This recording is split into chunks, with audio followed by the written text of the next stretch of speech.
The shamrock sits upon the Emerald Isle, a sea of evergreen. Though it walks as a man, crosses its mountains, fields, and bogs, he changes the face of old Ireland with merely a touch. Yet he is no thundering Zeus, no earth-shaking Poseidon or all-seeing Odin. He is only a man whose actions have been a defining feature of an island, a people, and a culture for 14 centuries and counting. He is St. Patrick, and this is his story. If you couldn't tell by the decorations, my name is Justin Woods, and I'm joined today by Coleman. And today we are talking about good old St. Patrick in honor of St. Patrick's Day. We are both from the great land of Chicago, and recently they dyed the river green. Yeah. And Yeah. to celebrate, we figured what no better way than to talk about the man, the myth, the saint himself, St. Patrick. Yeah. Yeah. Chicago, or as is otherwise known, New Ireland. My question is how long. Move aside, Boston. Well, so it's interesting. Boston has the second largest Irish diaspora in the world, naturally. Chicago has the third. But you want to know what's interesting about St. Patrick's Day?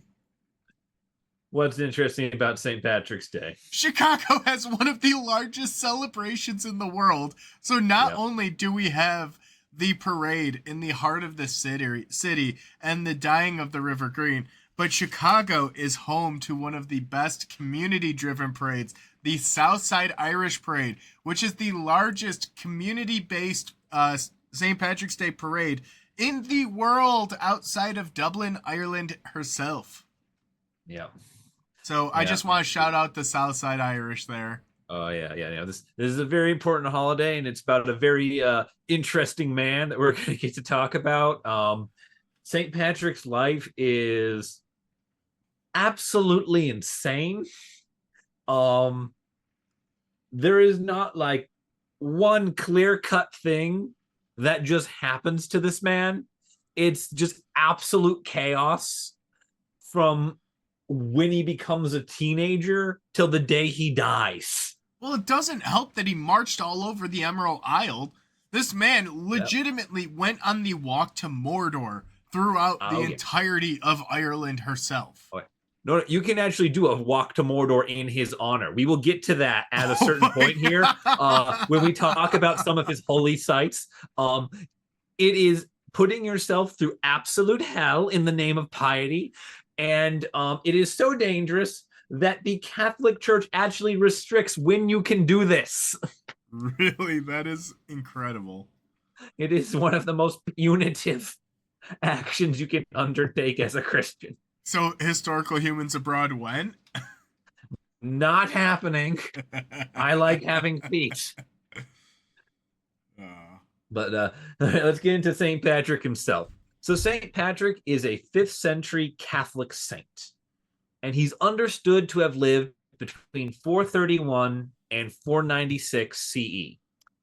And the reason we know when he lived, the only reason we know when he lived, is because of certain very snarky comments he makes in some of his written works. Because the man published a couple of books about his life and about converting Ireland and about picking fights with some of the other saints.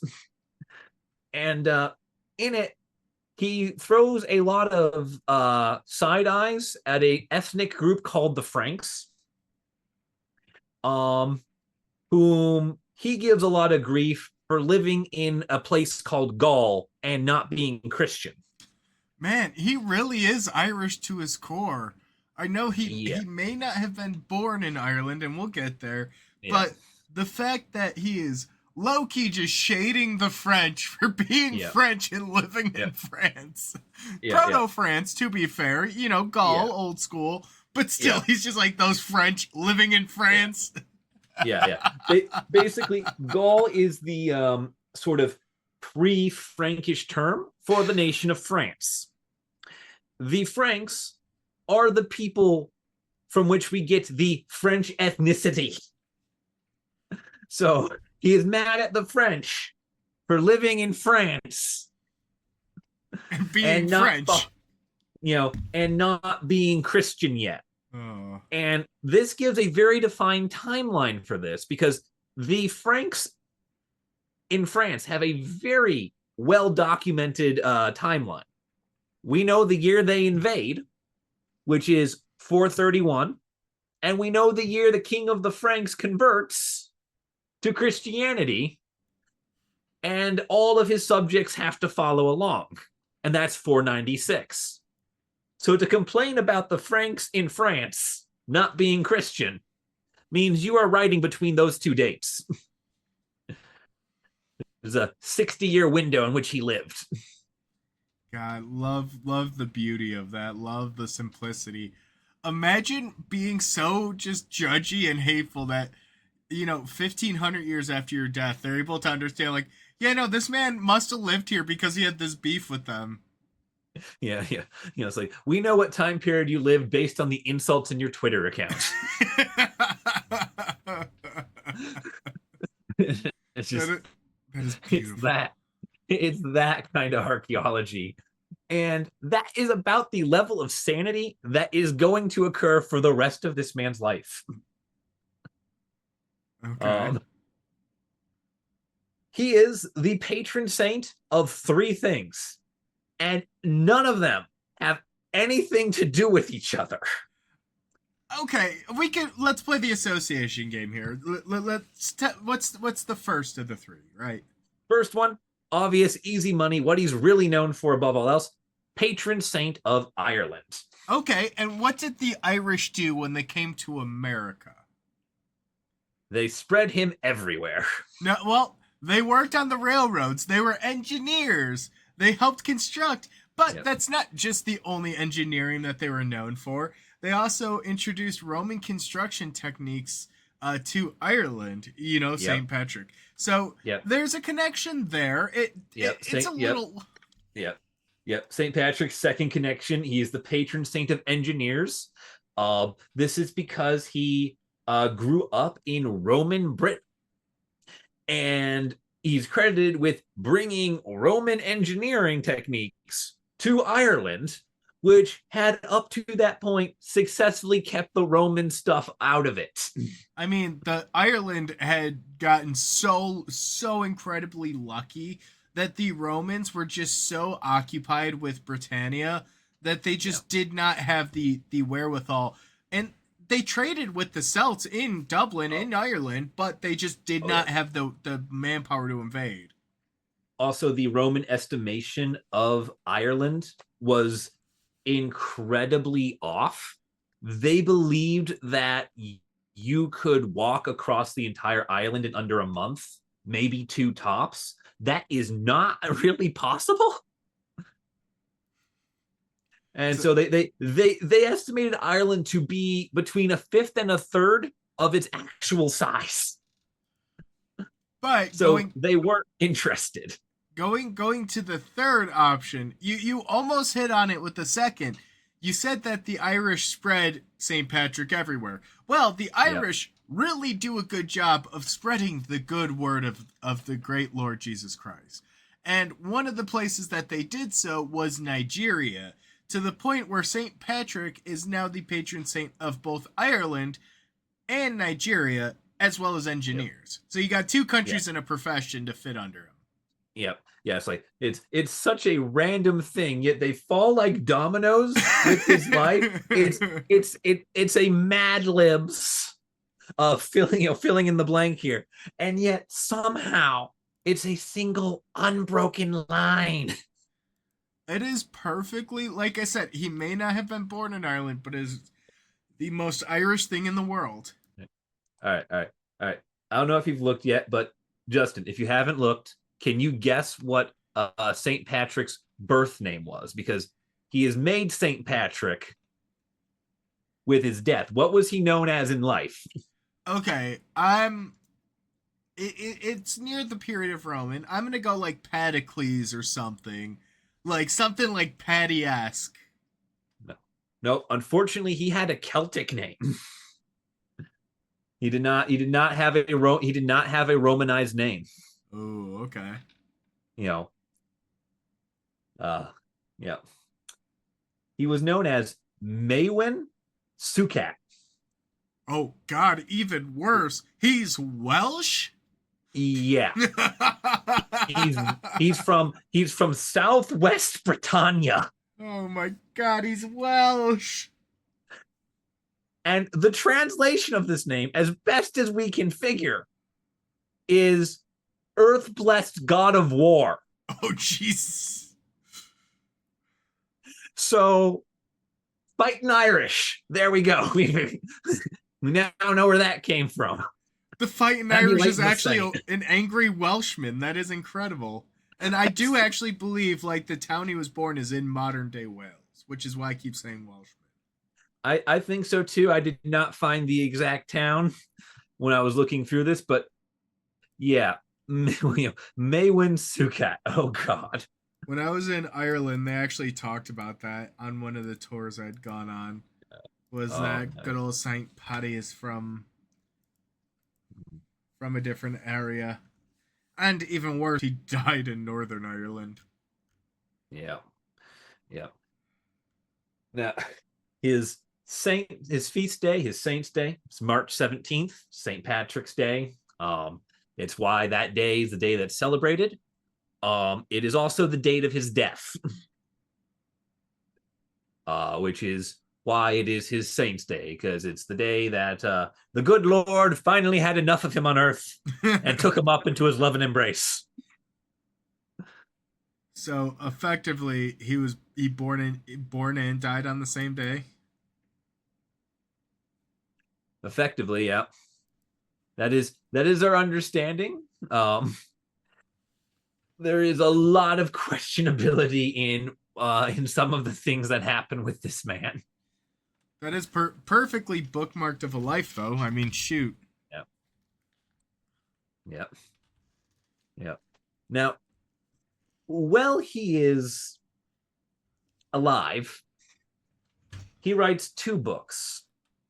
The first is the Confessio, which is his autobiography. It's his confessions. And this book is absolutely hilarious because he is writing in like country bumpkin Latin, and he is being completely candid about everything. Oh no. And so he's only one of 2 saints to ever do this. The other one was Saint Augustine of Hippo. All the other saints who have the writings, it's much more polished, it's refined. They beat around the bush for things, and it's this almost political Latin. And he's just going there. He's just right there. And that was the moment I knew I had fucked up. And the dear Lord was going to need to take a great deal more patience with my efforts if we were to see any success. You just can't help but kind of respect it, you know? That's you like someone who shoots it as it is. Yeah. It's very endearing in that manner. And I want to say the Augustine orders do share a lot of holy areas in Ireland with St. Patrick, in part because of this like shared attitude towards religion. His second work is the letter to Coroticus, which is a letter he writes back to his superiors in the Vatican, during which he is effectively having a screaming match with the Bishop of England over the fact that the British Christians are abusing the Irish ones. Why is it always that case? Why has nothing ever fucking changed? He's literally in the 5th century writing, as a Welshman, these English people are being way too racist. I cannot believe that. That is amazing. He's just had it with Coroticus when he writes this letter. And it's a very civil letter. This is a saint talking about a higher ranking ecclesiastical official, and he is complaining to that man's manager about everything that is going on.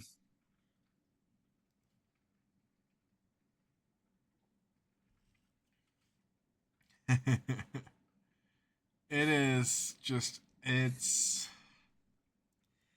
you just know Yeah. it's bad. You know it's bad when Yeah. you live within the same like umbrella and you're able to go like, look guys, you're treating them real fucking bad. Like really Yeah. bad.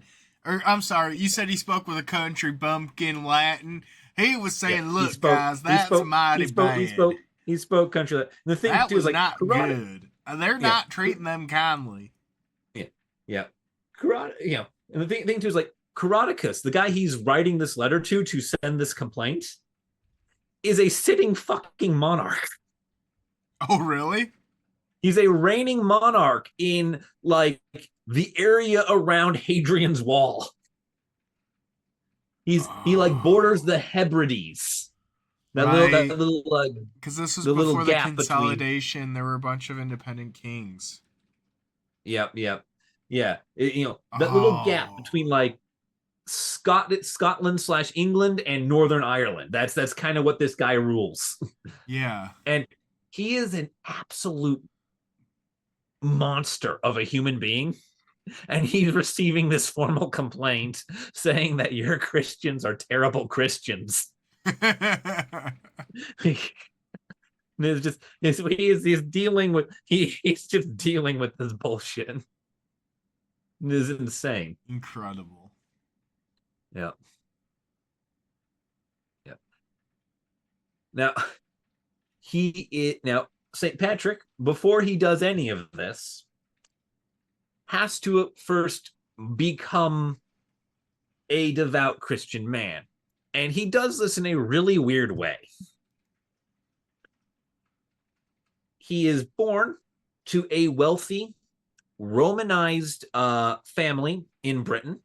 So they've adopted Roman customs and laws. They are nobility that predates Roman Britain. And they're the local people that are playing at being Roman for the sake of maintaining their power. At the age of 16, Ireland commits an Uno reverse card when they come to Britain and kidnap him and a bunch of other people. Oh, And the Irish raid his town and abduct him. wow. Um, they then proceed to hold him in servitude.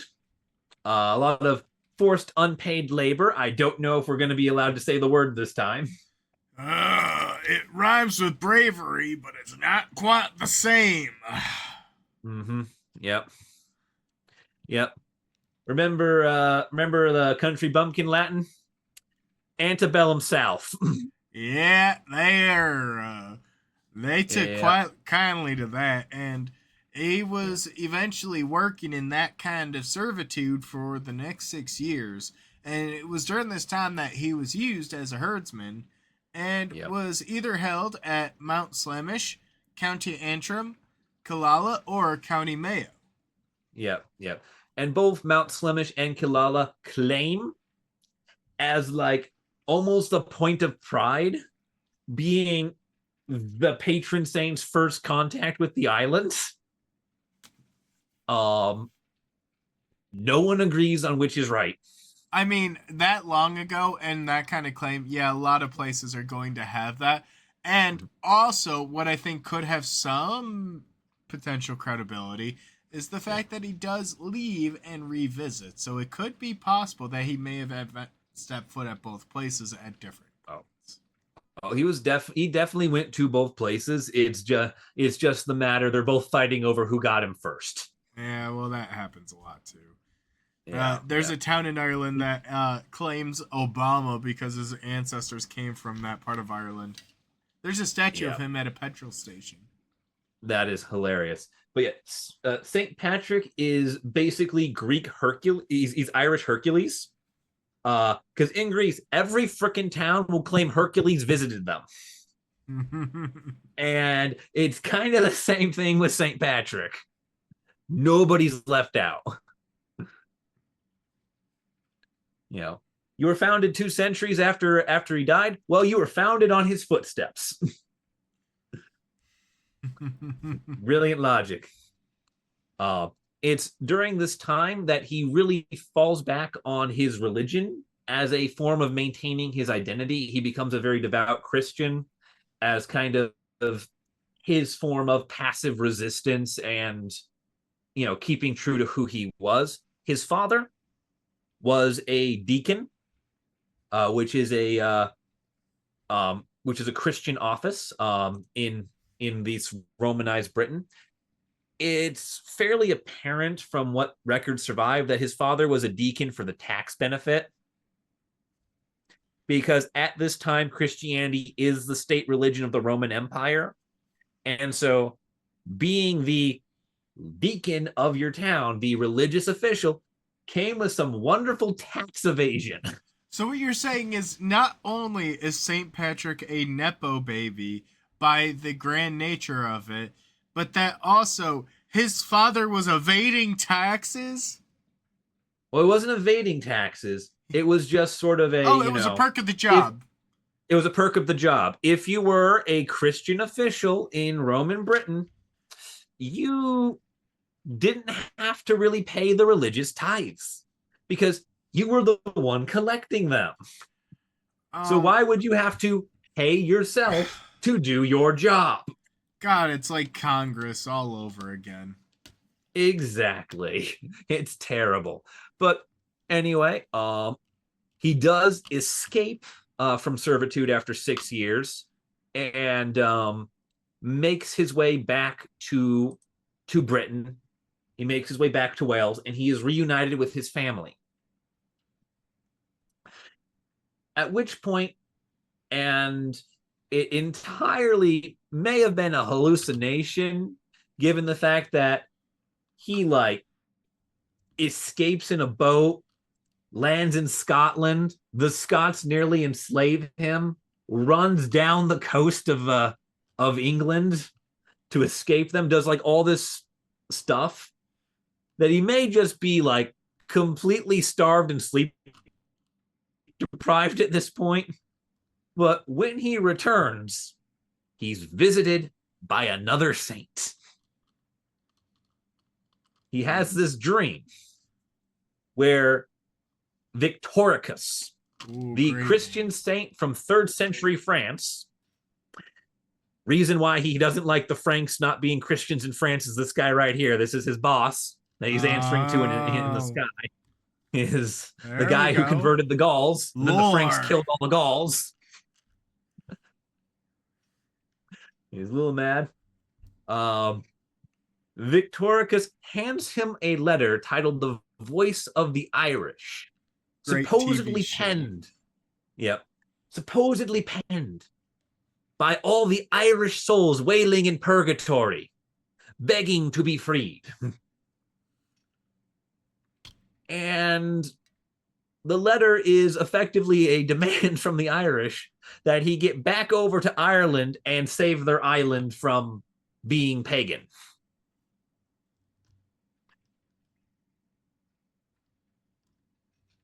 St. Patrick does not want to do this.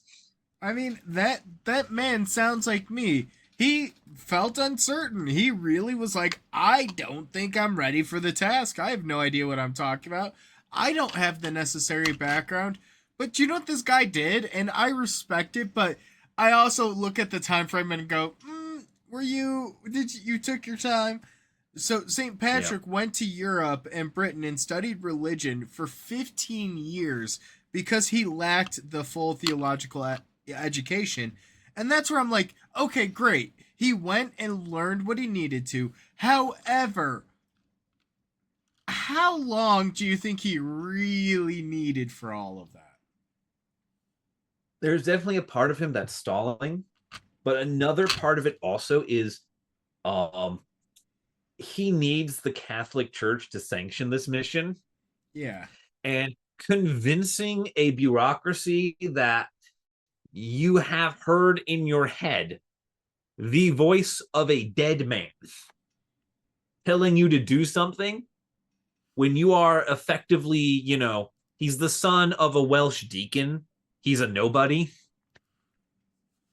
That takes some time. So he needs to go into Europe, get an actual religious education, not just, 14 years of Sunday school, an actual, anointed in the cloth. That all takes time.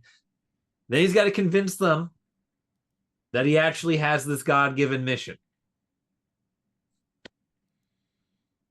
And after 15 years of this and that, he does. He does. The Catholic Church gives him his blessing. They send him to Ireland to bring Christianity there. He's not the first guy to try and do this. The church a few decades prior had sent a man named Palladius in the year 431 as the first bishop of Ireland. Palladius was dispatched by Pope Celestine I, and Celestine I is an okay pope. He was one of those guys that just found everything heretical and would pick a fight with his own people constantly. That's probably not the greatest thing he could have done in hindsight. It was he did a lot of work for consolidating the church and unifying doctrine. He did it by actively kicking out other orders. Ooh.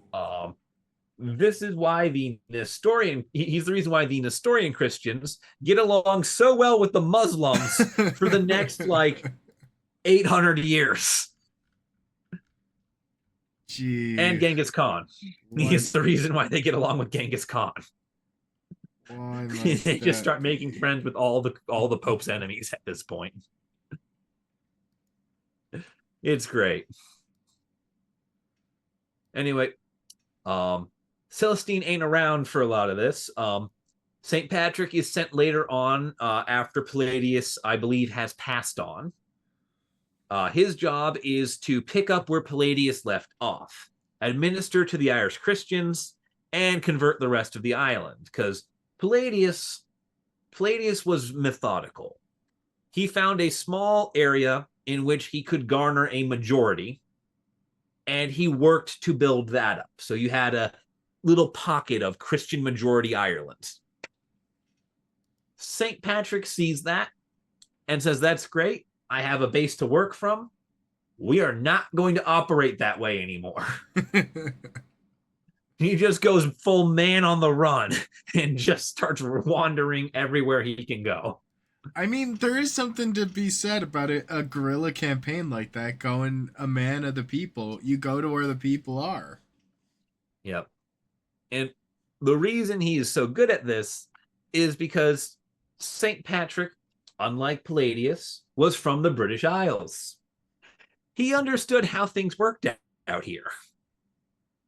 So he does a lot of very adept politicking with chiefs and warlords and aldermen, town strongmen and all that stuff. He's very good at knowing who to bribe with what to be allowed to stick around. He's also what's the word?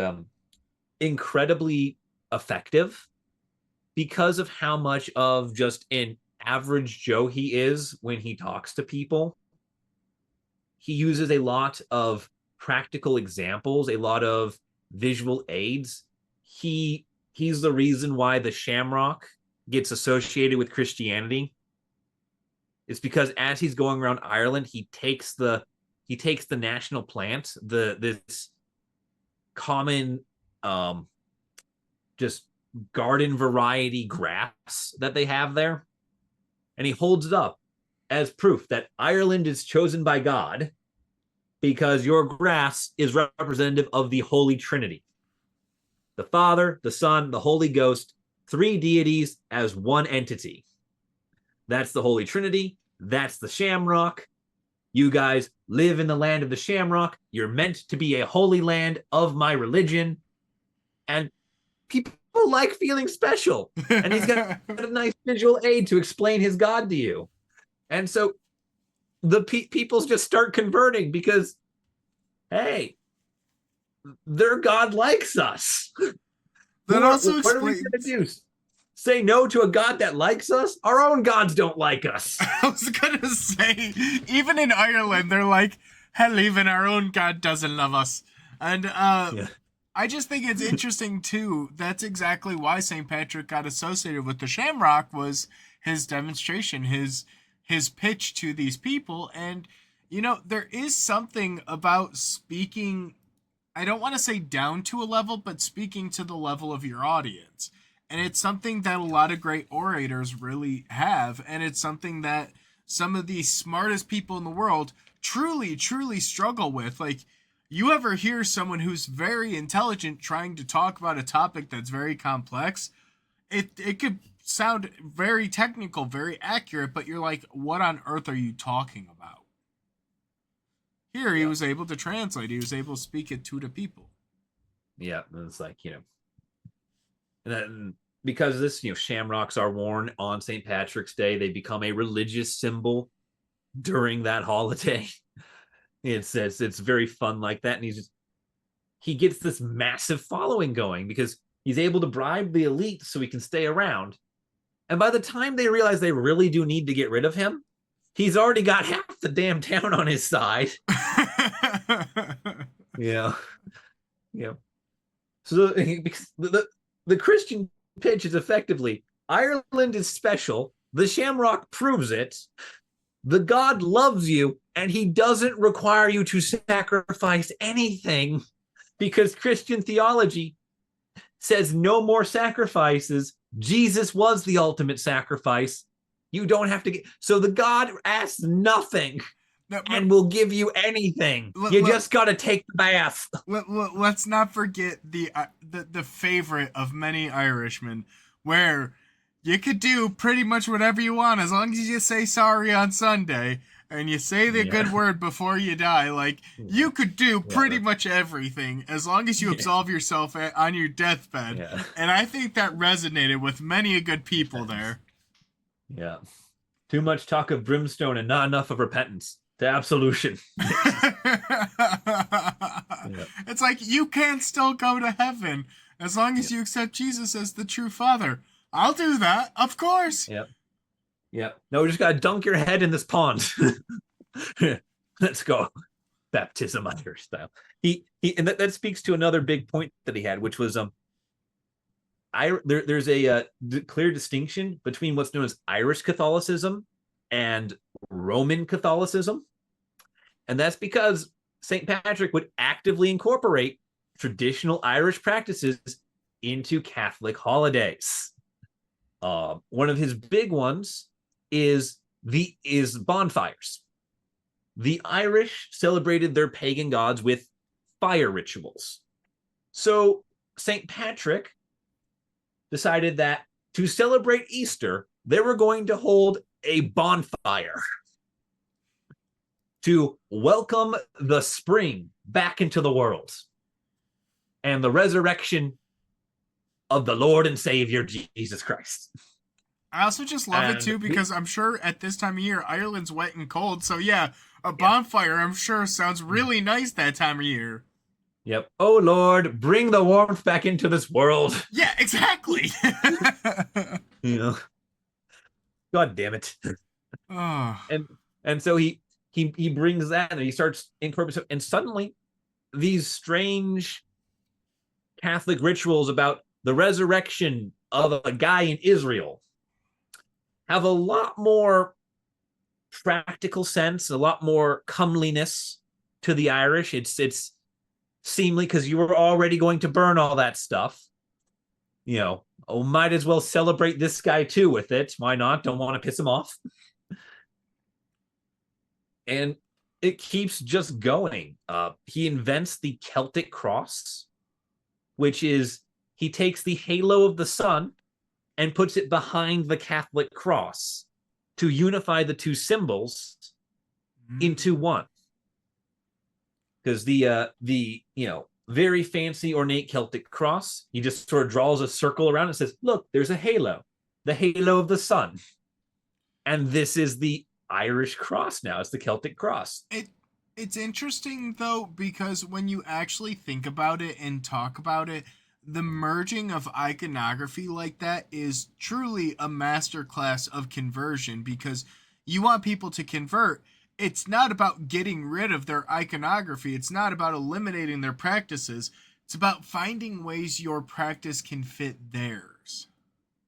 Yep. And that's where you see really successful cases of full-on conversion. Yeah.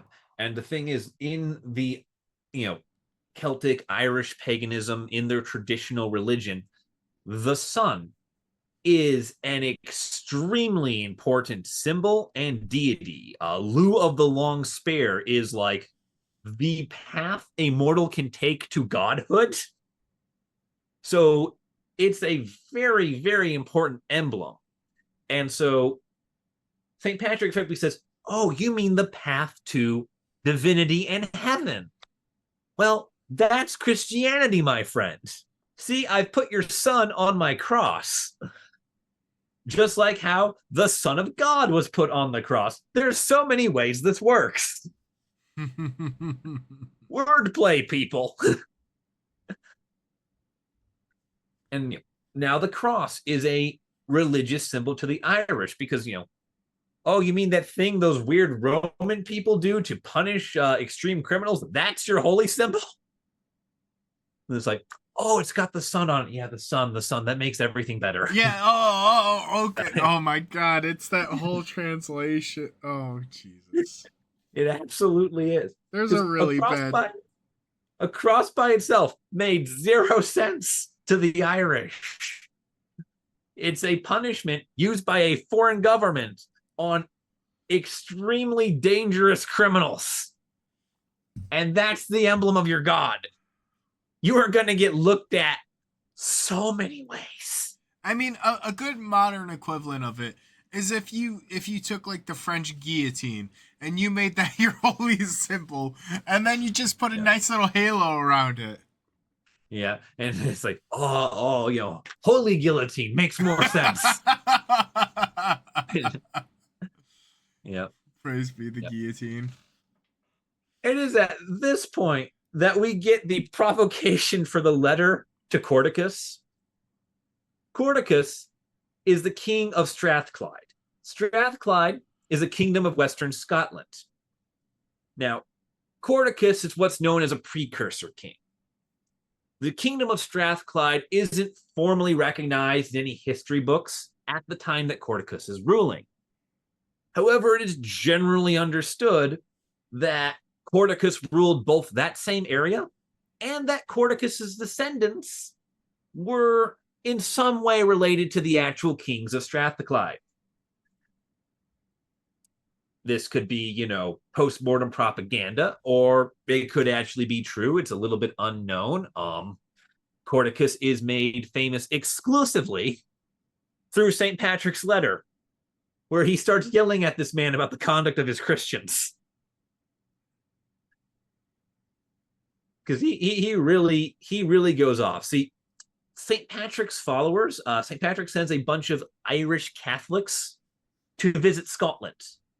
And they land in Strathclyde. And they are promptly murdered by the Scots and the English.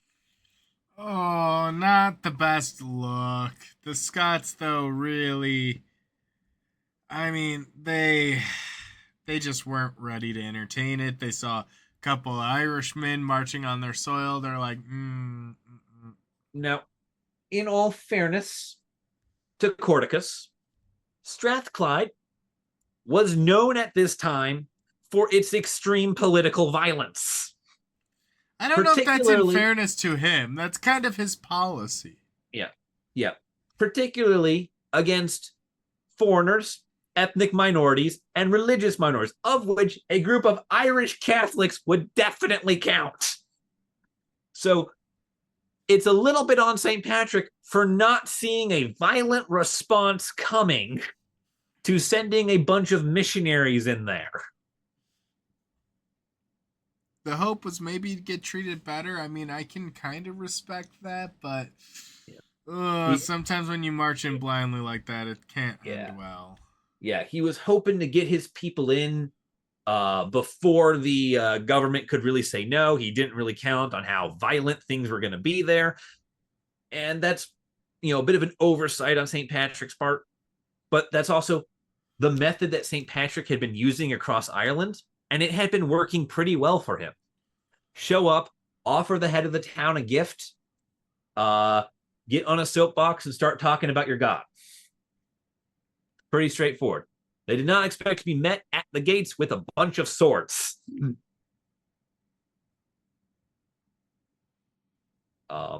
And basically, St. Patrick spends the rest of both of their lives condemning this man and his people and everything associated with him. And as in Corticus, like, right back at you, you weird criminal worshipping Welshman. Seriously, what the hell are you?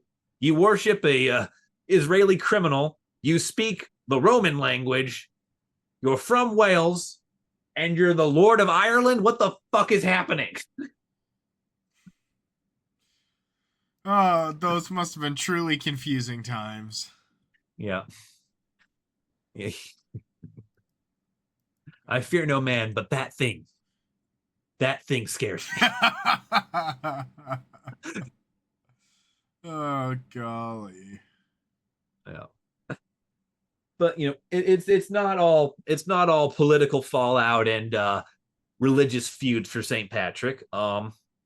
He gets a mountain named after him, Croagh Patrick, which is a mountain in County Mayo, otherwise known as the Reek.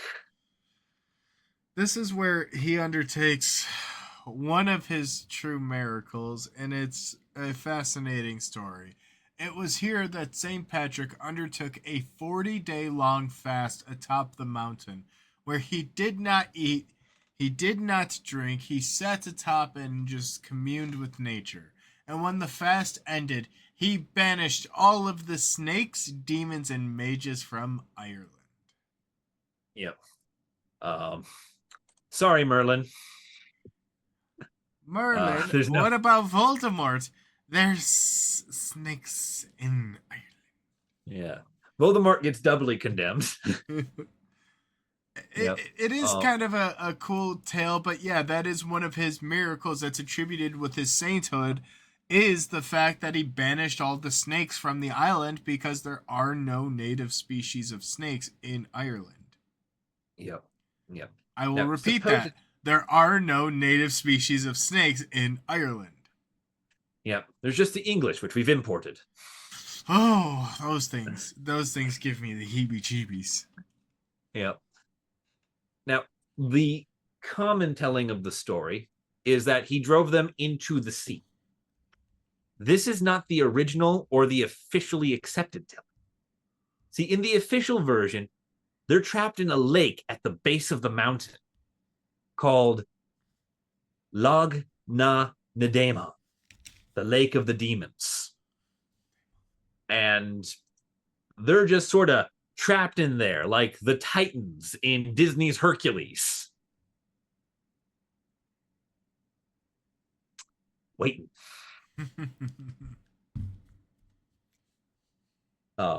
Fortunately for everyone, they're not getting out anytime soon.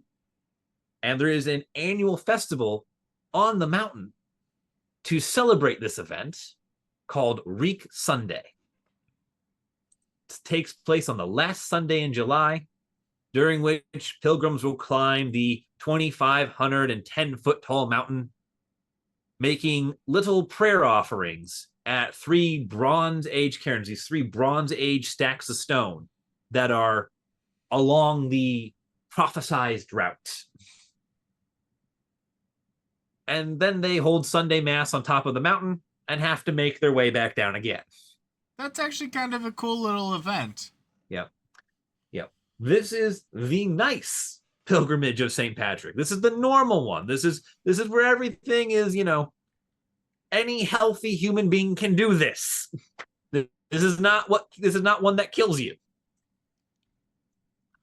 Oh, which one's gonna kill you? The next one is absolutely lethal. It's called St. Patrick's Purgatory. Oh no. Now, this is a weird one.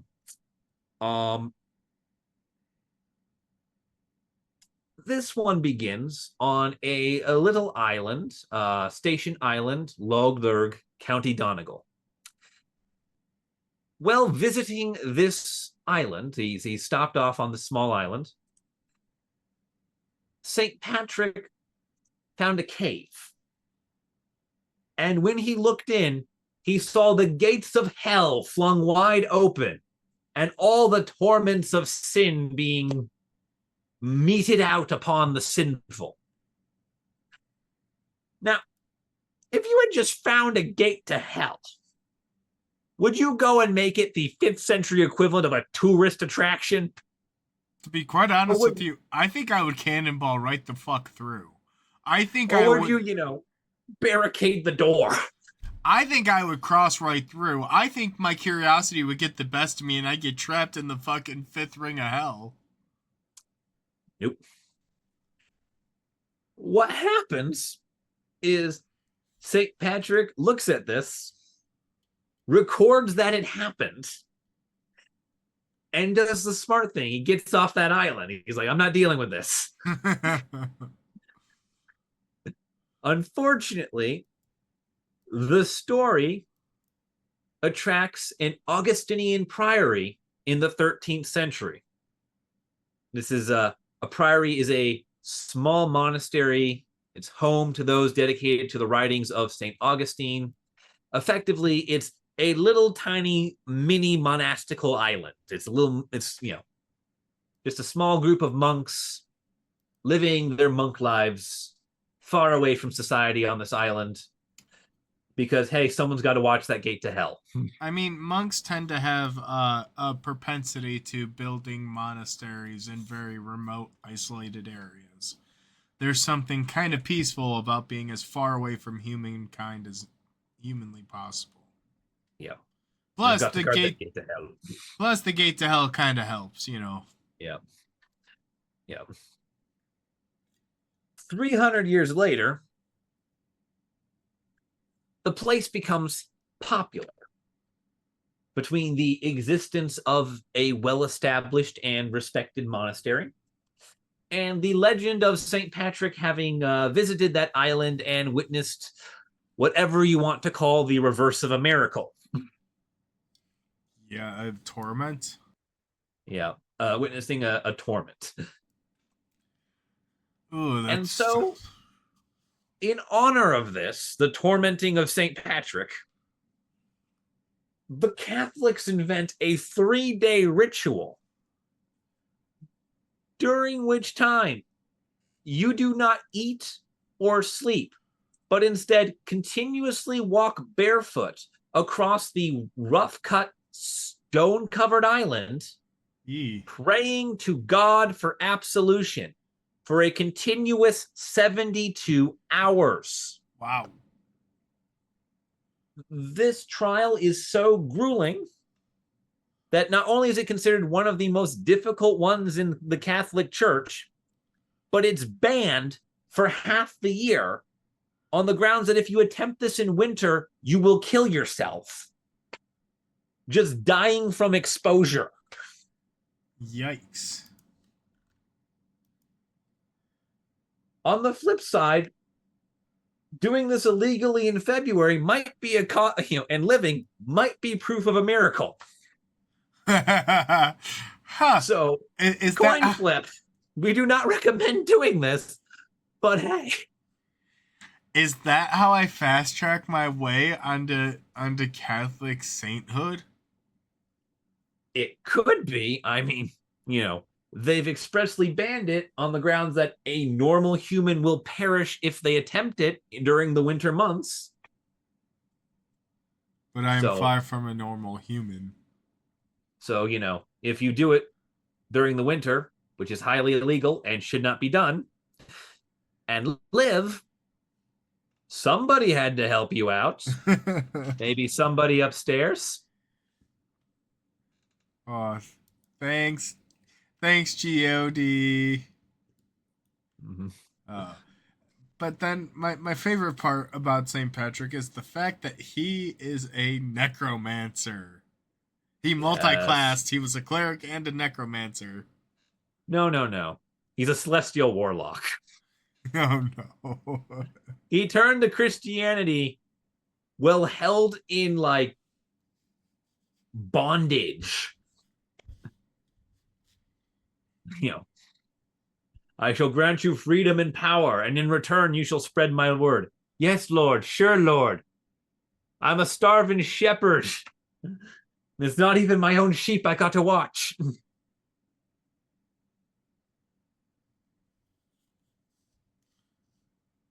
Oh. Yep. Yeah, St. Patrick, he gets to raise the dead. He is believed to have revived 33 people from the dead, several of whom had been dead for multiple years. Wow. Yep. That is the claim. This claim is not recorded by St. Patrick, but instead recorded in a 12th century hagiography, which is a book on the history of the saints. It's a religious text detailing the miraculous accomplishments and ecclesiastical lives of various religious figures. Oh, interesting. Yeah. Yeah. Half history, half religious theology. I wonder if it's like a research, if the church itself would have commissioned some level of research to study more into him. They probably did. He'd been a saint for a while. He was really only popular in his one corner of the Christian world, Ireland, which by the 12th century was very much becoming wholly Catholic Ireland, and thus well, not a major political power, a fairly significant religious component. Yeah, I mean, and And they've so, become a stronghold for it as well. They held yeah, out. so it's like, maybe find out more about these guys who are more devoted to the religion than the people actually living in Rome at the time. That 12th century Vatican is a whole can of worms. Not a diet. No, That no, comes you're later gonna want to on. go on a diet. Yeah. Speaking of dieting, this hagiography, this work here, Yeah. also credits St. Patrick with the ability to summon pigs. Wow.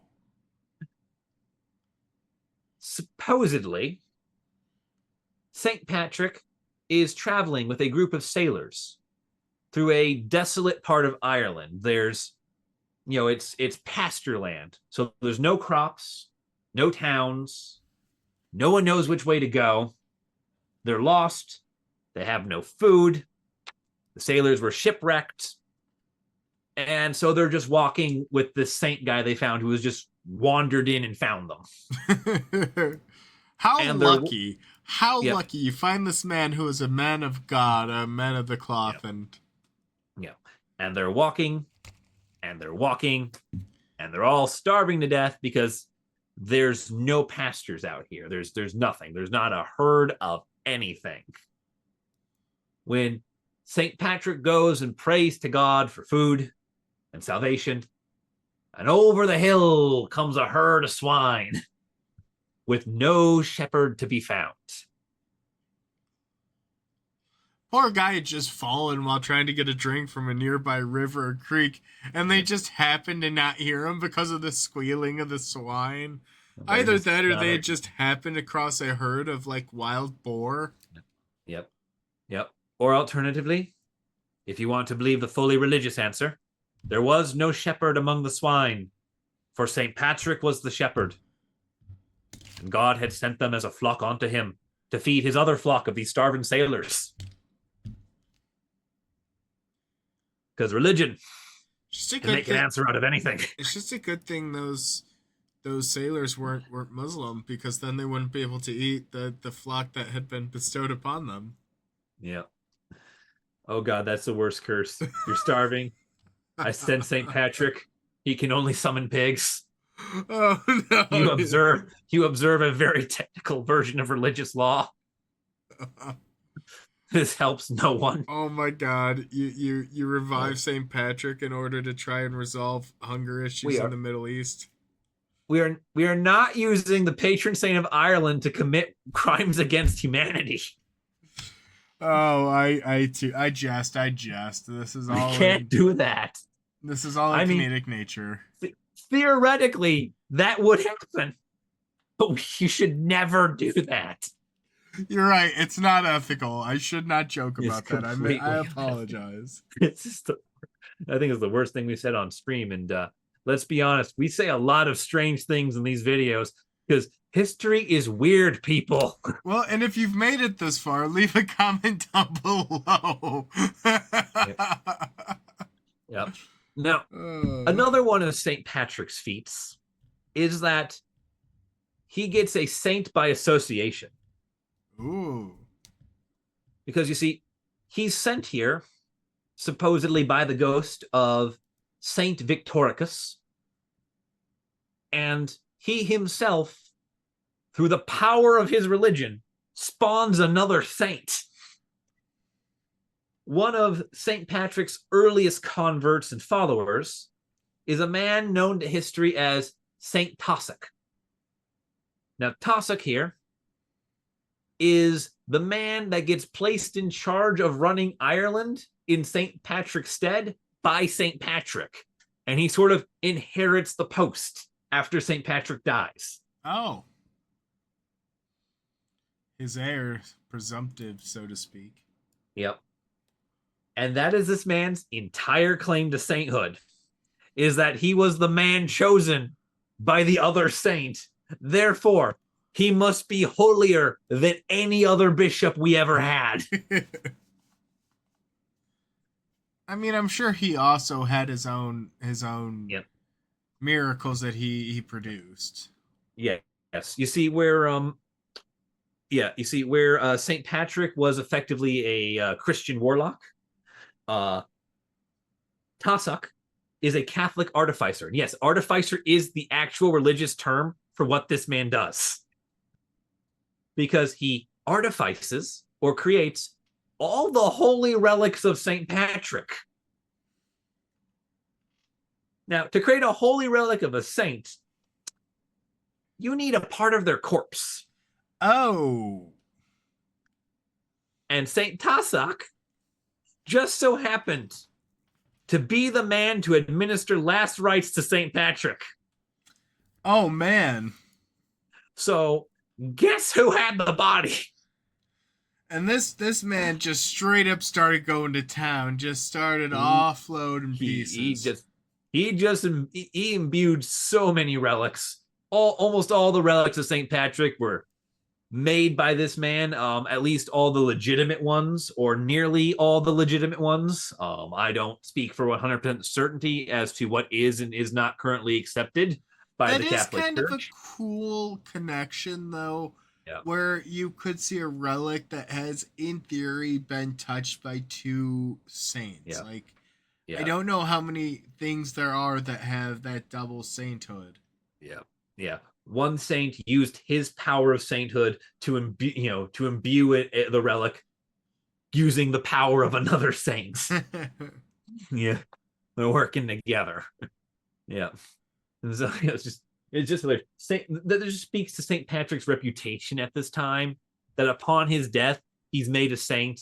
That the man he names as his successor is made a saint by proxy, and that his body is just used then and there to make holy relics to spread around Ireland and the Catholic world to, continue to protect it from those snakes that St. Patrick trapped in that one lake back there.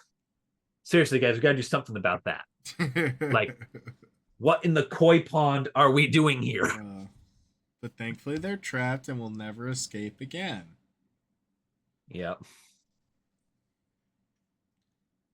And it is believed that St. Patrick is believed to have died on March 17th in the year 460.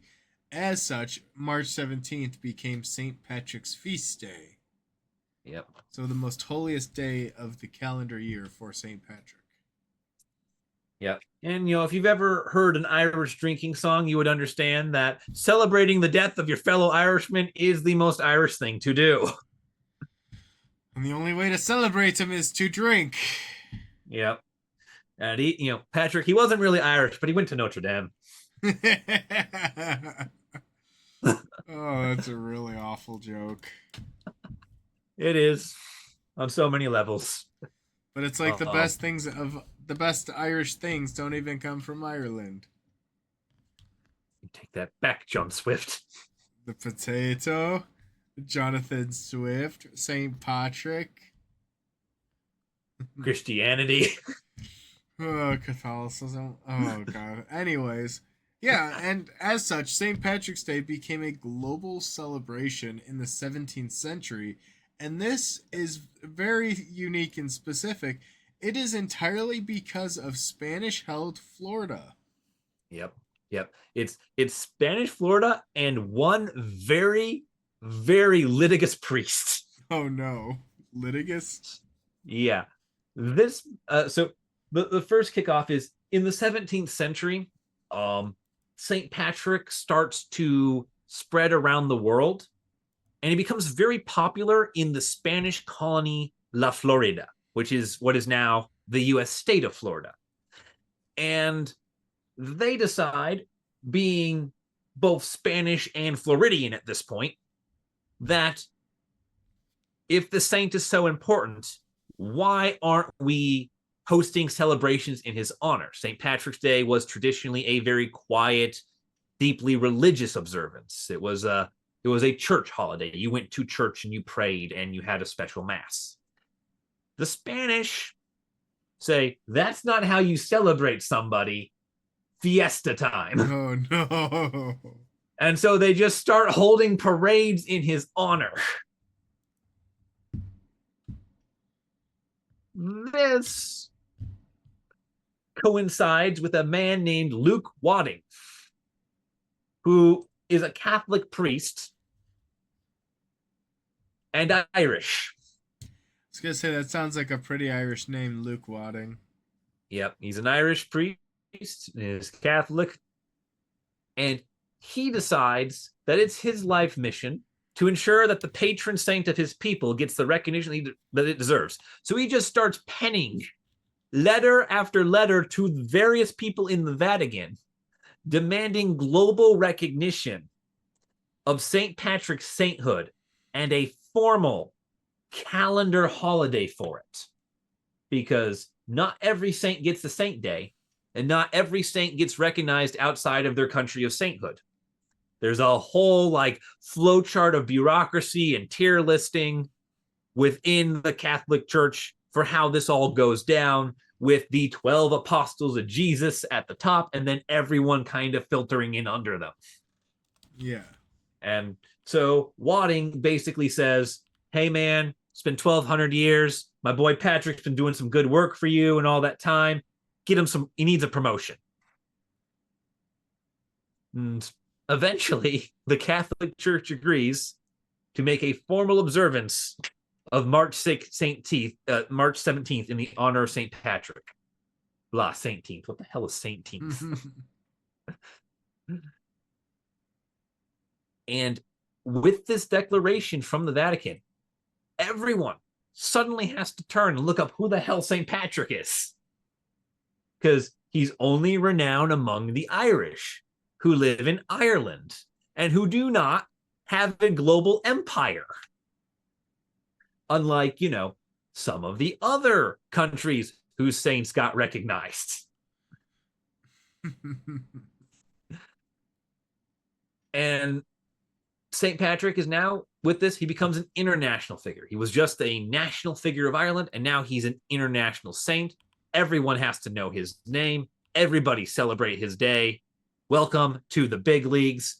He got brought up from AAA 12 centuries after the draft. And been going pretty hard ever since. What's ironic about this is this declaration wasn't enough for Ireland to publicly celebrate their own saint. See, St. Patrick's Day does this weird thing where it tends to fall in the middle of Lent, meaning no drinking or partying or gambling or excess and celebration of any kind, no dancing, none of it. So the Irish, until 1903, continued to not celebrate it in public. And do you know what changed in 1903?